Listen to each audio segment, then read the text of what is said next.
Hi, இன்றைக்கி சிம்பிளாக ஒரு மீன் குழம்பு தான் வைக்க போகிறேன். வாங்க எப்படி வைக்கிறதுன்னு பார்க்கலாம். ஃபஸ்ட்டு அதை வணக்கிட்டு அரைக்கணும். அது என்னென்னு பார்க்கலாம். ஃபஸ்ட்டு எண்ணெய் ஊற்றி வெங்காயம், தக்காளி, இஞ்சி, பூண்டு போட்டு நல்லா வணக்கிக்கோங்க. நல்லா வணங்கினதும் அதில் உப்பு, ஒரு அரை ஸ்பூன் மிளகு, ஒரு அரை ஸ்பூன் ஜீரகம் போட்டு நல்லா வணக்கிக்கலாம்.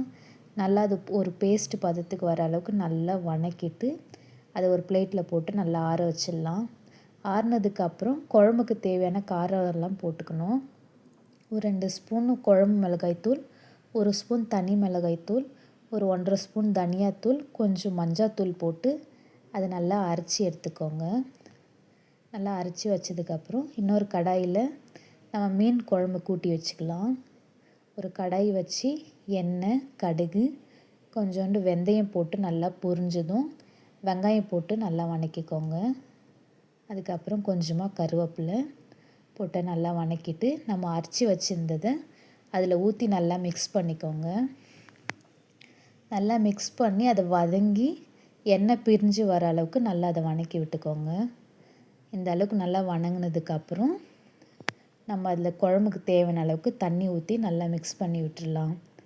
நல்லா மிக்ஸ் பண்ணதுக்கப்புறம் அதில் குழம்புக்கு தேவையான புளி ஊற்றிக்கோங்க. புளி டேஸ்ட்டுக்கு தேவையான அளவுக்கு உப்பு போட்டு நல்லா மிக்ஸ் பண்ணிடலாம்.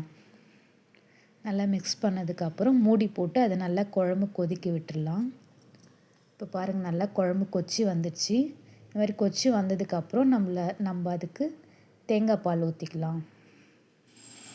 தேங்காய் பால் ஊற்றி நல்லா மிக்ஸ் பண்ணிவிடுங்க. இப்போ பாருங்கள், குழம்பு நல்லா கொச்சி சுண்டின பதத்துக்கு வந்ததுக்கப்புறம் நம்ம அதில் மீன் போட்டுக்கலாம். மீன் போட்டு ஒரு 3லேருந்து ஒரு 4 நிமிஷம் அதை நல்லா வேக விட்டுருங்க. அதுக்கு மேலே வெந்தால் குழஞ்சிடும். போட்டு நல்லா மிக்ஸ் பண்ணிவிட்டு இப்போ நம்ம குழம்பு இறக்கிடலாம். குழம்பு இறக்குனதுக்கப்புறம் சிம்பிளாக ஒரு தாளிப்பு கொடுத்துடலாம். எண்ணெய், கடுகு, கருவேப்பிலை, ஒரு சின்ன வெங்காயம், ஒரு 4 பல் பூண்டு உரித்து நசுக்கி போட்டுக்கலாம்.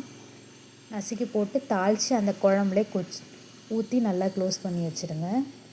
அவ்வளோதான், சிம்பிளாக ஒரு மீன் குழம்பு ரெசிபி ரெடி. நீங்களும் ட்ரை பண்ணி பாருங்கள், கண்டிப்பாக உங்களுக்கும் பிடிக்கும். தேங்க்ஸ் ஃபார் வாட்சிங். பிடிச்சிருந்தால் லைக் பண்ணுங்கள், சப்ஸ்கிரைப் பண்ணுங்கள். தேங்க்யூ.